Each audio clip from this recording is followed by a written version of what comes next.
Copile, ce faci?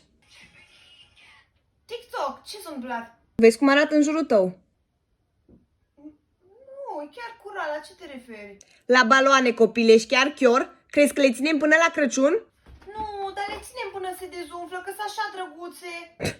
Ai 5 minute să le dezumfli. Nu, mami, te rog, mai lasă-le câteva zile, că e mai faină casa cu baloane. Eu nu mi-umplu casa cu mizerii. Când o să stai la casa ta, poți să ții toate baloanele din lume. Între timp, ai 5 minute să le faci să dispară. Mami, dar baloanele sunt de ziua mea, e ca și cum mi-ai luat cadou înapoi. Ziua ta a fost acum 2 zile. Crezi că toată luna e ziua ta? Mai ai 3 minute să le faci să dispară până nu iau cureaua la tine.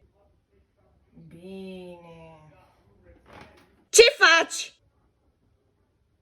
Le spar ca să scap de ele? Nu le spargi, am zis că le dezumfli. Nu vreau să vă bucăți de baloane prin toată casa mea.